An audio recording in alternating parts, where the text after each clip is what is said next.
Lesson 3, Mind your own business. The rich focus on their asset columns while everyone else focuses on their income statements. In 1974, Ray Kroc, the founder of McDonald's, was asked to speak to the MBA class at the University of Texas at Austin. A friend of mine was a student in that MBA class. After a powerful and inspiring talk, the class adjourned and the students asked Ray if he would join them at their favorite hangout to have a few beers. Ray graciously accepted. "What business am I in?" Ray asked, once the group had all their beers in hand. Everyone laughed, my friend said. Most of the MBA students thought Ray was just fooling around. No one answered, so Ray asked again, "What business do you think I'm in?" The students laughed again, and finally one brave soul yelled out, "Ray, who in the world doesn't know that you're in the hamburger business?" Ray chuckled. "That's what I thought you would say." He paused and then quickly added, "Ladies and gentlemen, I'm not in the hamburger business. My business is real estate." As my friend tells the story, Ray spent a good amount of time explaining his viewpoint. In his business plan, Ray knew that the primary business focus was to sell hamburger franchises, but what he never lost sight of was the location of each franchise. He knew that the land and its location were the most significant factors in the success of each franchise. Basically, the person who bought the franchise was also buying the real estate under the franchise for Ray Kroc's organization. Today, McDonald's is the largest single owner of real estate in the world, owning even more than the Catholic Church. McDonald's owns some of the most valuable intersections and street corners in America and around the globe. My friend considers this as one of the most important lessons in his life. Today he owns car washes, but his business is the real estate under those car washes. The previous chapter presented diagrams illustrating that most people work for everyone but themselves.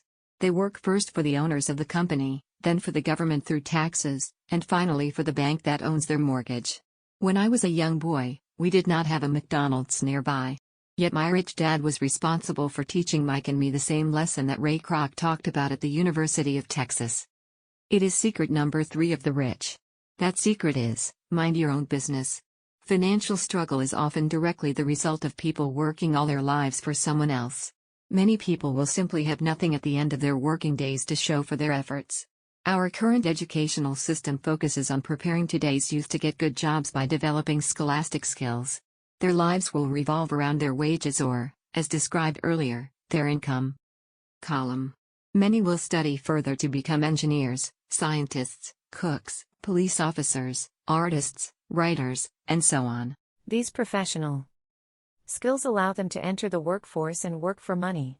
But there is a big difference between your profession and your business. Often I ask people, "What is your business?" And they will say, "Oh, I'm a banker."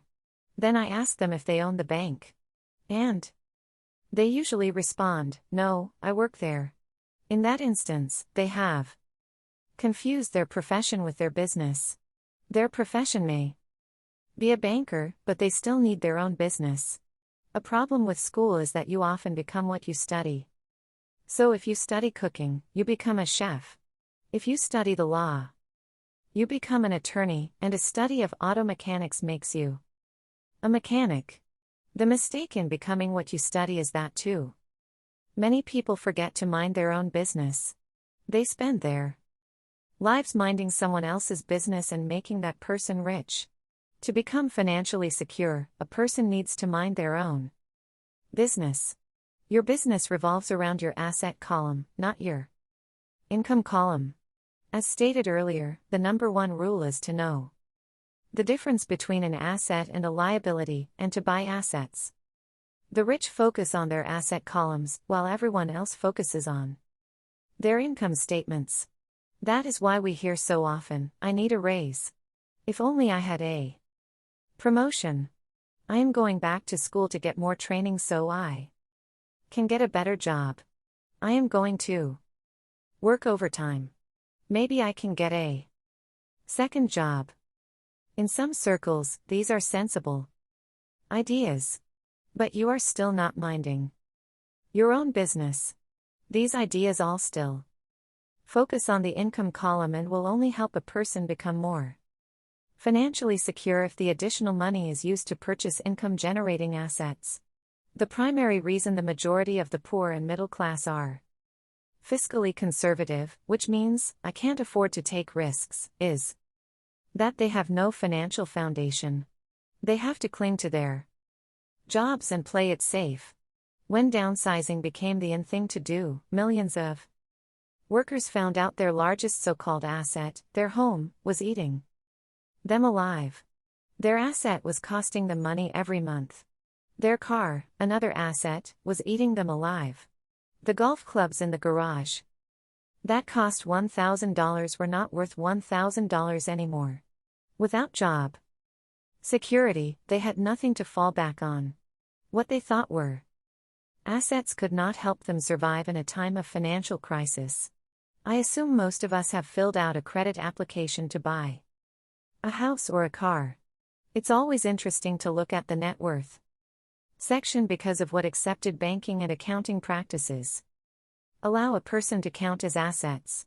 One day when I wanted a loan, my financial position did not look too good. So I added my new golf clubs, my art collection, books, electronics, Armani suits, wristwatches, shoes, and other personal effects to boost the number in the asset column. But I was turned down because I had too much investment real estate. The loan committee didn't like that I made so much money from rent. They wanted to know why I did not have a normal job with a salary. They did not question the Armani suits, golf clubs, or art collection. Life is sometimes tough when you do not fit the standard profile. I cringe every time I hear someone say to me that their net worth is $1 million or $100,000 or whatever. One of the main reasons net worth is not accurate is simply because, the moment you begin selling your assets, you are taxed for any gains. So many people have put themselves in deep financial trouble when they run short of income. To raise cash, they sell their assets. But their personal assets can generally be sold for only a fraction of the value that is listed on their personal balance sheet. Or if there is a gain on the sale of the assets, they are taxed on the gain. So again, the government takes its share, thus reducing the amount available to help them out of debt. That is why I say someone's net worth is often worth less than they think. Start minding your own business. Keep your daytime job, but start buying real assets, not liabilities or personal effects that have no real value once you get them home. A new car loses nearly 25% of the price you pay for it the moment you drive it off the lot. It is not a true asset even if your banker lets you list it as one. My $400 new titanium driver was worth $150 the moment I teed off. Keep expenses low, reduce liabilities, and diligently build a base of solid assets. For young people who have not yet left home, it is important for parents to teach them the difference between an asset and a liability. Get them to start building a solid asset column before they leave home. Get married, buy a house, have kids, and get stuck in a risky financial position, clinging to a job, and buying everything on credit.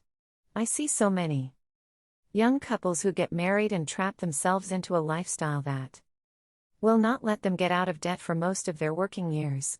For many people, just as the last child leaves home, the parents realize they have not adequately prepared for retirement and they begin to scramble to put some money away. Then their own parents become ill and they find themselves with new responsibilities. So what kind of assets am I suggesting that you or your children acquire? In my world, real assets fall into the following categories.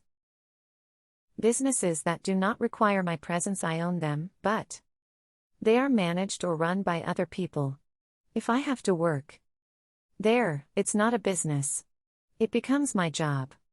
Stocks, bonds, income-generating real estate, notes, IOUs, royalties from intellectual property such as music, scripts, and patents.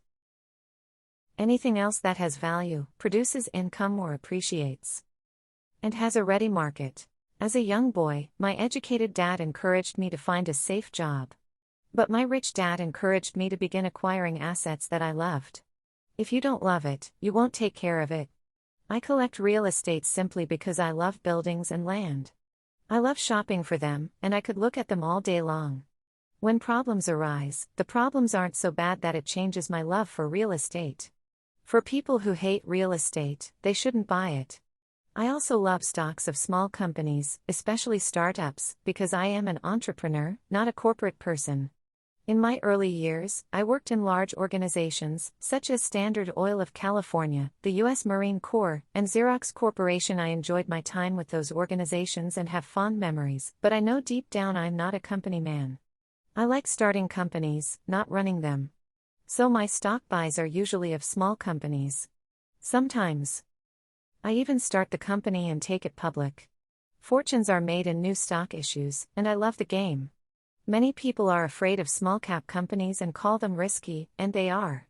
But that risk is diminished if you love what the investment is, understand it, and know the game. With small companies, my investment strategy is to be out of the stock in a year. On the other hand, my real estate strategy is to start small and keep trading up for bigger properties.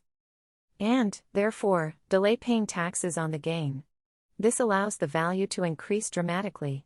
I generally hold real estate less than 7 years. For years, even while I was with the Marine Corps and Xerox, I did what my rich dad recommended. I kept my day job, but I still minded my own business. I was active in my asset column trading real estate and small stocks. Rich dad always stressed the importance of financial literacy.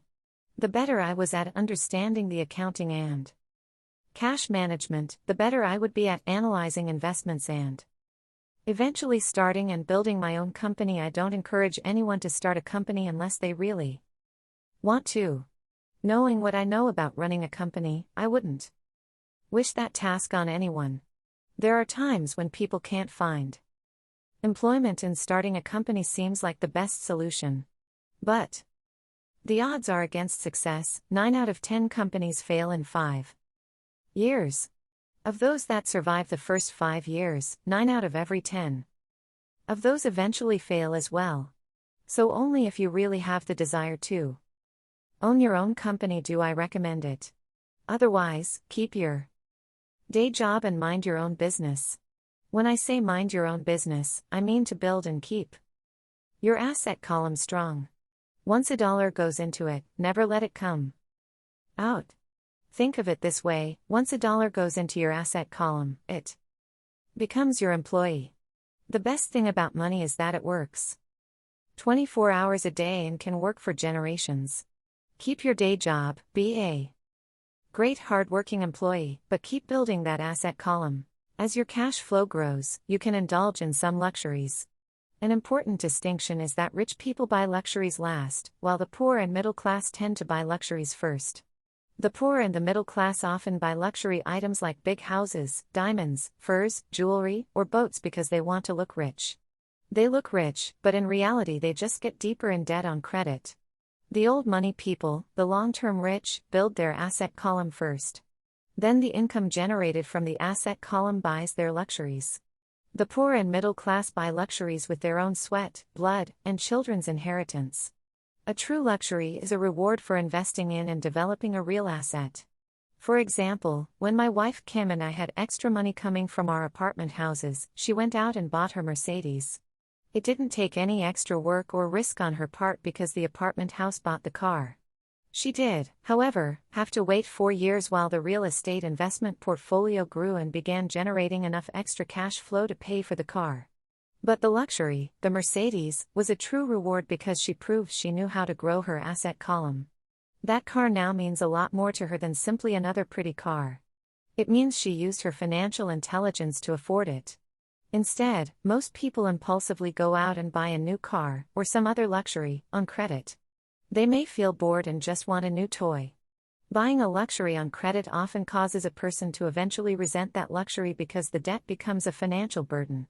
After you've taken the time and invested in and built your own business, you are now ready to learn the biggest secret of the rich, the secret that puts the rich way ahead of the pack.